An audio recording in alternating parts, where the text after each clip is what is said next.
You're listening to an Airwave Media Podcast. Freeport was just right. The perfect amount of quiet and isolation. The environment is easy to study in, no distractions, just beauty and books. Learn more and apply at wasm.education, wausm.education.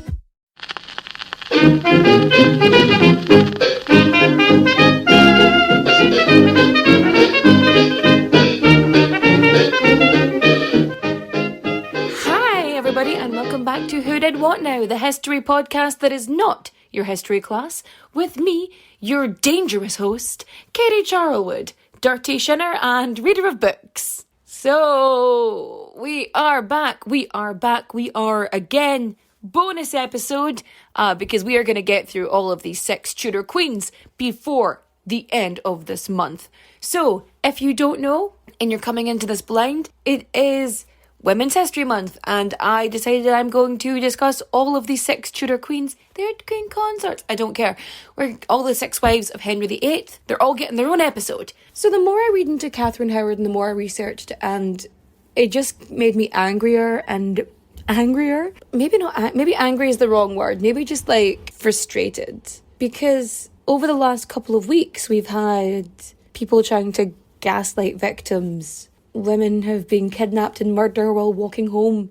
We've been dealing with racially and fetishy motivated crimes against women, and it's been a lot this month. And here's the thing, I'm single now, and because that information is now widely available because my Facebook status changed, men now think it's perfectly acceptable to send me unsolicited dick pics through Facebook. I mean, I'm not saying that they should send it in other ways. I'm just saying, why? Unless you're sending me a dick, look it up, D-I-K, or a duck pic, which is literally just a picture of a duck. That's funny, right? To an extent. It's just weird. Facebook, sometimes I'll add people on Facebook because of my previous job and things like that. And as such, quite a lot of people know me, but sometimes, and it could be someone who I've worked with or something like that, and I forget people's names all the time, which is really bad when you talk about history. But, so people add me and I'm like, hey, okay. And then next thing you know, it's what's a good looking woman like you doing single? And this is Facebook. I can find your mum or your sister or your boss. I'm a millennial on the internet. I can find these things and I will retaliate because if I don't ask for it, don't send it to me. Why? Anyway. But yeah, I know what you're thinking. Quit your jibber jabber and fact me, and I will. So let's get into our sources.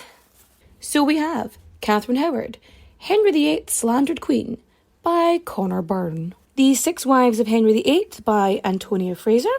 The 6 Lives of Henry VIII by Alison Weir. And Catherine Howard, Henry's Fifth Failure by D. Lawrence Young. And Catherine Howard, A Tudor Conspiracy by Joanna Denny. So let's start at the beginning, shall we? Catherine Howard was born in Lambeth sometime between 1518 and 1524, although we usually go with 1523 as the sort of general consensus. So Catherine is one of Lord Edmund Howard's and Joyce Culpeper's 6 children. And you're thinking 6, that's a lot, okay. But her mother already had 5 children by her first husband, Ralph Lee, which made Catherine her mother's 10th child. Catherine's father was one of 20 children. This is a family tree that just takes up the whole page. This is a book. So Thomas Howard, the 2nd Duke of Norfolk, and Elizabeth Tilney had 10 children together. But his mother had 3 children from her previous marriage to Sir Humphrey Bourchier, and then Thomas Howard had another 7 children with Agnes Tilney. So, there's a lot of Howards around. There's a good few. And because they are aristocracy, you'd think they'd be a bit wealthier, but they're not. Oh, yeah. Catherine Howard was actually Anne Boleyn's cousin, Jane Seymour as well. So back in the 16th century, in the 1500s, it was pretty normal to go send your child to board with someone else. They would go raised by another family and be educated by them.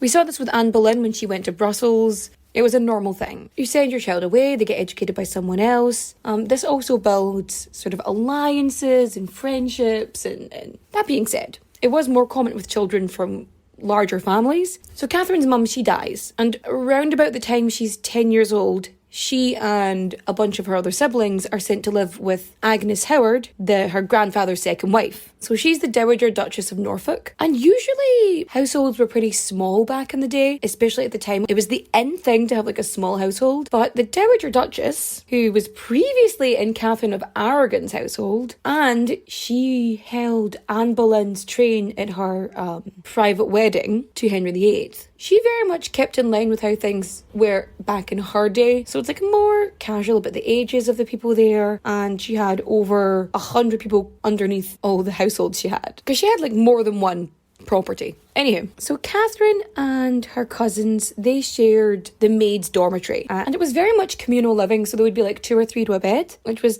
very normal for the time. Kind of like a boarding school that wasn't run very well. In the girls' dormitory, girls would often bring their sweethearts back.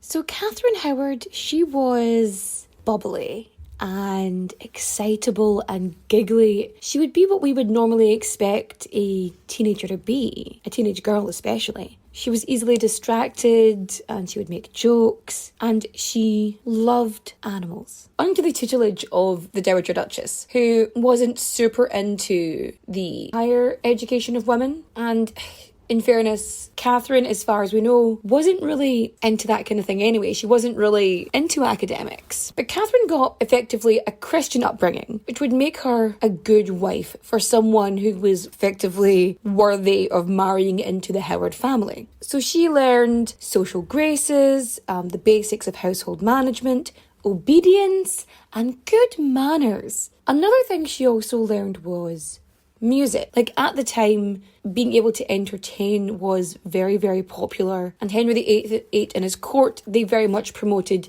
musical skill, as we said in last week's episode. Like learning of musical instruments was very much a done thing. Which leads us to arsehole number 1, Henry Mannix. So he is the music teacher employed by the Dowager Duchess to teach the young ladies, well, music, to be blunt.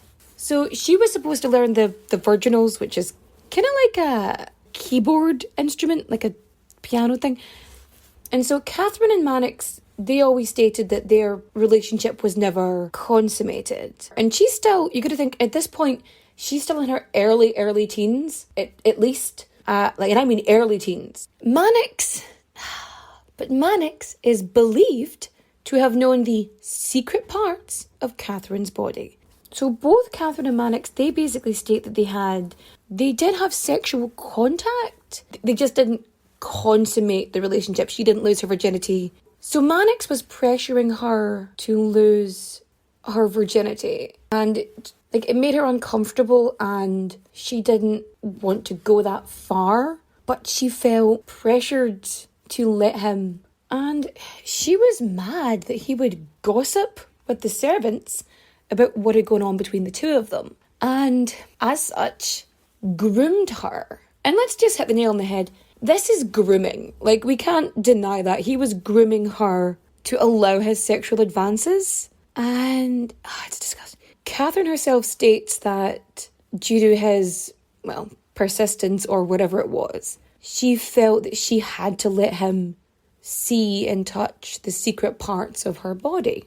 So at one point, the Dowager Duchess catches them together. The best information I could get was that it was an embrace, but that could have been the more politically correct term. So the Duchess basically orders that they are never to be left alone. It wasn't the relationship itself that she was bothered by. As far as she was concerned, it wasn't acceptable for a Howard to marry a lowly music teacher. Because in general, the Dowager Duchess would just turn a blind eye when the girls under her care would experiment until they married someone more suitable to their station, being a Howard and all. So the relationship with Mannix basically gets cut off when the Dowager Duchess, she lifts her household and moves it away from Chesworth House and to Lambeth. The Duchess, she rarely goes to court, but her townhouse in Lambeth, it's kind of like a mini court in itself because she was always getting visitors. Which leads us to asshole number 2, Francis Derham. Francis, fun fact, was like a distant cousin of the Howards, and he was a member of the Duke of Norfolk's household. So this is the 3rd Duke of Norfolk. The Duke was Catherine's uncle, and Derham quite enjoyed Catherine. Derham was actually, by all accounts, was quite handsome. Some would go as far as to call him dashing. And as far as his, prospects were concerned, he was definitely more befitting of a Howard. Some would even say it's a good match. So Frances becomes a secretary in her grandmother's household between about 1537 and 1539, meaning that this young girl in her early teens becomes sexually exploited by another man. And this is the second time that a man in a power of authority used his position in her household to take advantage of her. And we think of how she was raised. Like in the dormitory, girls would often bring men back, and she was very aware of the liaisons that were happening around her, and it was very normal. It was normalised. And she had already been groomed via Mannix. So when this comes along, she didn't really have a choice. Because we're talking about a child here. She's in her early teens. You know? She's still, 15 or something? And it is so easy to talk about how she had an easy charm and such good nature and how lovely she was. But we're talking about a girl from age 11 or 12 had older men coming into her bedroom. How could she have had a say in that? So Francis Derham, he pursues her, and they allegedly become lovers. They do admit to some kind of relationship later on, and they refer to each other as husband and wife. And he treated her as a wife, he entrusted her with his money when he was away, and all these kind of wifely duties. But the relationship ends when Mannix informs the Dowager Duchess. So the Duke of Norfolk decides to dangle a second niece in front of Henry VIII. So Catherine becomes a maid of honour for Anne of Cleves. And while she's at court, she gets to know a cousin, Thomas Culpeper, who is a gentleman of the King's Privy Chamber, which is a super big deal. He runs the King's Loo. It's a big deal. So Catherine and Thomas were getting along anyway. And so there was rumblings about Thomas and Catherine getting married, because that would be a very, very good match for her, because their positions were quite well aligned. So Catherine becoming a lady-in-waiting was absolutely the Duke's idea. He wanted her there because he wanted her to catch the King's eye. He knew of the King's disapproval of the marriage in general, because he wanted to pick his own bride anyway. That this would be, and with her being so young, he was either way, she's got time to catch his eye. So the more King Henry was interested in Catherine, the greater the influence of the House of Norfolk. What a surprise. So Henry is old and losing all of the power and the manliness which he feels that he should have as a king, because he's a fucking narcissist. And he sees this young, bubbly, excitable, the epitome of youth. He is captivated by it because she represents so much that he has lost. And Catherine is deliberately placed in front of the king in so many instances to grab his attention, because he's 50 at this point and she is, a teenager. So within months of her arriving at court, he does what he does with everybody. He's playing the courtly game of love, but he has less patience now. So he is skipping through lots of the steps, and he's just constantly sending her gifts and jewels and expensive cloth. After the marriage to Anne of Cleves is annulled, 3 weeks later, the very day he sends Thomas Cromwell to be executed is the day he marries Catherine Howard. The 28th of July, 1540, at Oatlands Palace in Surrey. So the king and Catherine, they have an extended honeymoon. the Howards, they think this will be great for them because there's a lot of them. They're definitely, fertile. There's a lot of Howards. So if Catherine can provide a spare heir, it gives their family power. Henry himself, he is suffering from bouts of impotence, and he's got the ulcerated wound in his leg, which is just making it difficult for him to move. He's a big guy. I mean, he was nearly twice the age of Catherine, and he was fairly immobile. Being a part of a royal family might seem enticing, but more often than not, it comes at the expense of everything else, like your freedom, your privacy, and sometimes even your head. Wondery's new podcast, Even the Royals, pulls back the curtain on royal families, past and present, from all over the world, to show you the darker side of what it means to be royalty. From icons like Grace Kelly, Oscar-winning actress turned Princess of Monaco, who the world saw as the ultimate good girl. She mastered playing a happy wife and mother, but beneath it all, she was desperately lonely. Grace spent her whole life working towards perfection, and it ultimately cost her her happiness. Or King Ludwig II from Bavaria. He was only 18 when his father died, leaving the crown to him and a duty to rule that he never wanted. He refused to lead, and used the funds from the royal treasury to further his extreme love of opera. But this choice eventually cost him the crown and his life. Follow Even the Royals on the Wondery app or wherever you get your podcasts. You can binge Even the Royals ad-free right now on Wondery Plus. So Catherine is pushed into this position where, one, she has to absolutely pretend that she knows nothing about sex. Nothing. And she, a teenage girl, has to deal with Henry's tyrannical nature and his mood swings, and she also has to try and be a stepmother. Except she's younger than Mary Tudor. And she tries to have some sort of relationship with Mary, but Mary's like, no, you're a child. This is weird. And because she feels like Mary isn't showing her any respect, she tries to remove 2 of her attendants. But it does get to the point where the 2 of them, they at least treat each other cordially. Like but she really enjoyed Princess Elizabeth. And they were supposed to have got on really well when they were together. She quite liked being with, the 7-year-old Elizabeth. So while she's at court, she employs girls she'd known at Lambeth to serve her, to be part of her household, which you could say is mistake number 1, but maybe she felt safety in numbers. And then she offers the position of private secretary and usher to her chamber to Francis Derham. And all of the Howards, they're hoping to keep this secret, and it's more likely that she offers the position to him to keep him quiet. Many think that he blackmailed her into getting the position. When Catherine and Henry were married for about 6 months into the marriage, she would send Thomas Culpeper gifts and she'd meet him in private. Well, I say in private. Lady Rochford was there. She was there.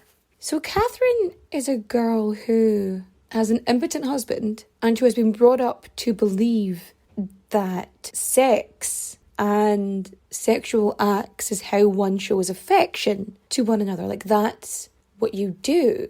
And there was the man that she initially wanted to marry, Thomas Culpeper.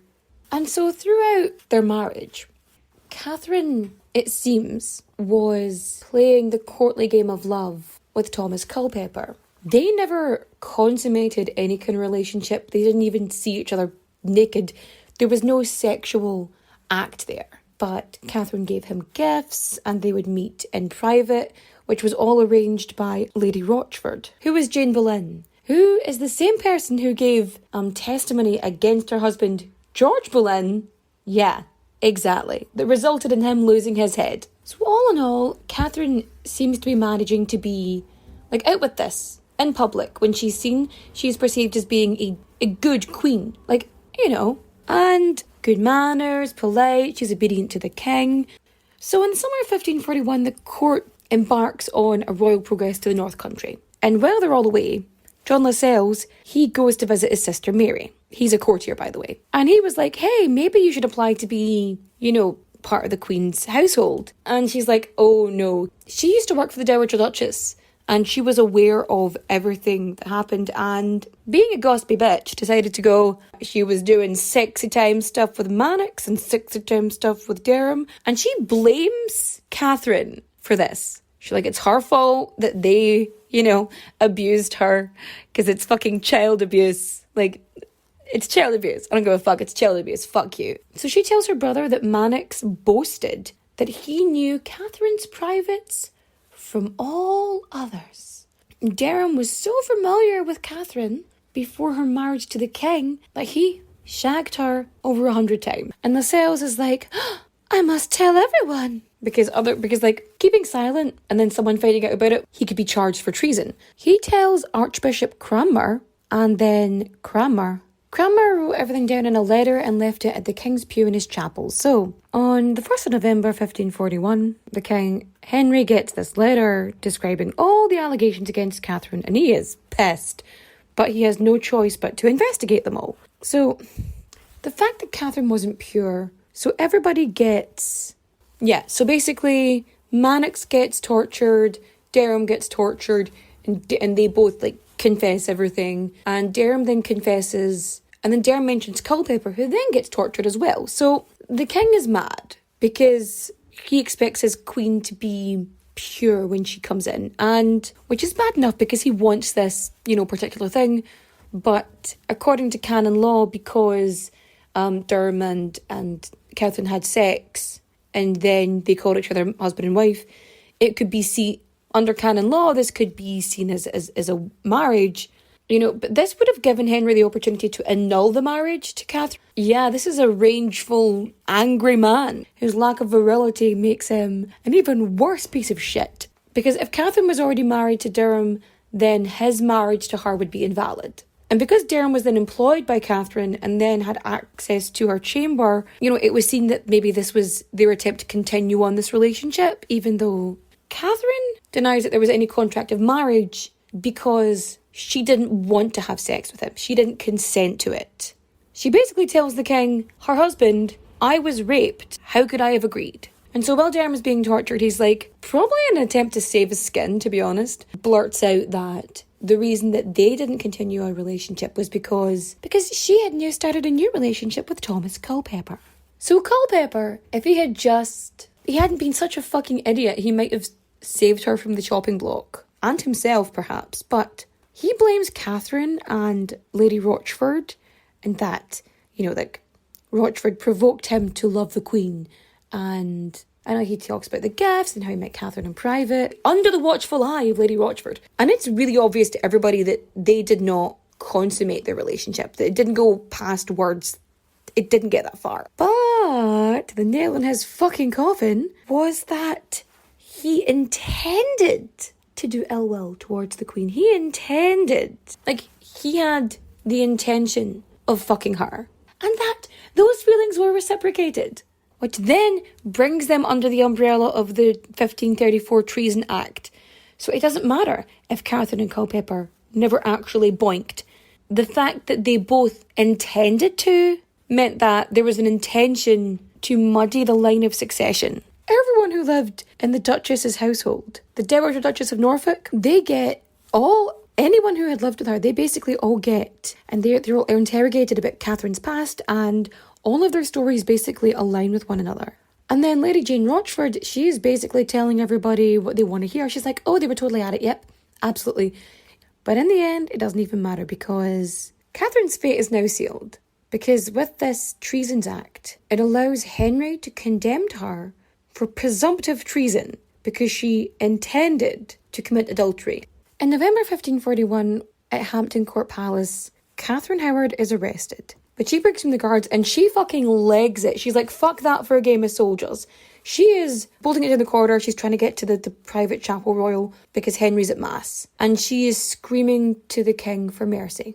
But he doesn't respond. Durham and Culpeper, they are tried and condemned to death. Durham is hung, drawn and quartered, and Culpeper is beheaded.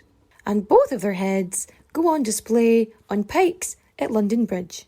Catherine is removed to Sion House with a small staff. Catherine doesn't actually face a trial. she gets condemned to death by an act of attainder signed by her own husband's hand.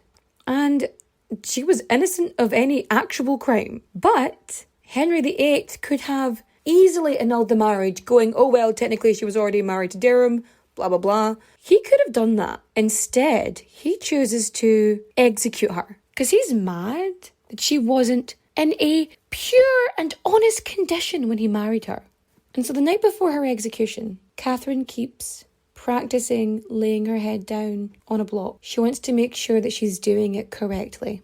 And at 9 a.m. on Monday the 13th of February in 1542, at the Tower of London, Catherine Howard, fifth wife of Henry VIII, is beheaded. She was somewhere between 17 and 19 years old, and she'd only been married to Henry VIII for about 18 months. Catherine Howard, a legend, effectively, that her last words are, I die a queen, but I would rather have died the wife of Culpeper, but no. What she does say is she asks forgiveness for her sins and says that she deserved to die 1,000 deaths for betraying the king who had treated her so graciously. And, it's generally the whole, I will try and be nice. And Lady Rochford, she's executed immediately after on Tower Green. And both bodies are buried in an unmarked grave in the nearby chapel of St. Peter ad Vincula, where Anne and George Boleyn are also buried. And so ends the story of Catherine Howard, fifth wife of Henry VIII. So what did we learn today? We learned that in Tudor times, child abuse was absolutely fine. And that grooming someone and abusing them, forcing them into a position is completely okay in those times. And that apparently not much has fucking changed. What is this? Never trust your ex-boyfriends?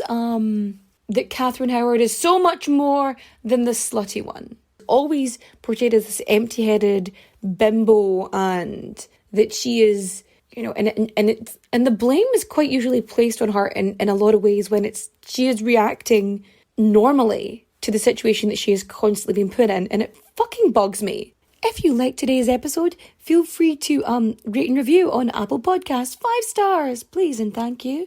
It just really helps on the other side of things. I don't care what you say. You could say anything in the review. It doesn't matter.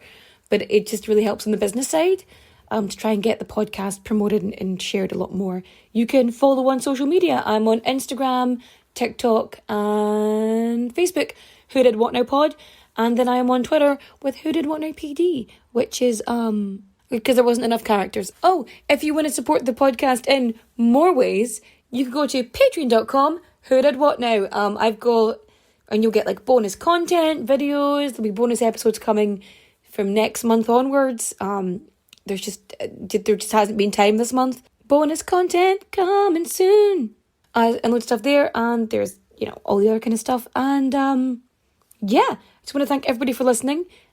Welcome, and I hope you have a great time. And in personal news, I'm actually pretty excited because I have been saving for months, I tell you, to get this play area for my kids. It's like a little Wendy house, but it's on stilts, and it's got a rock climbing bit and a swing and a little slide. And I am just so excited. I'm so happy that my kids are going to have this to play with, and because we can't go anywhere or do anything, and I finally, and I'll be honest with you, I always wanted a tree house or my own den, and then my kids have it, so I'm living vicariously through that. But this took so much saving since I moved back home, and I am so excited for them. And is it bad that I just can't wait to see the look on their faces? So yeah, because I'm picking them up from their dads tomorrow. They were there a little longer this time because my wee girl, she wasn't feeling well. But yeah, they're going to be coming home tomorrow, and they're going to see their new thing, and I'm so excited. And it's the first time in a long time I've been able to do anything for my kids. And with everything going on and the move and them having to deal with living in 2 separate houses, it's been a lot on them, and I'm just happy to give them something that's theirs, specifically that they have for themselves, and I think it's just going to be really, really great. I'm super excited for this whole thing. I'm just really fucking excited. And on that note, that is my good news. And if you've got anything that you want to share, actually, if there's anything you want to share, if you get any good news or anything that's just making you feel a little bit better in this pandemic-y times, you let me know. I'd love to hear it. And with that, I am going to say adios, au revoir, my friends. Goodbye.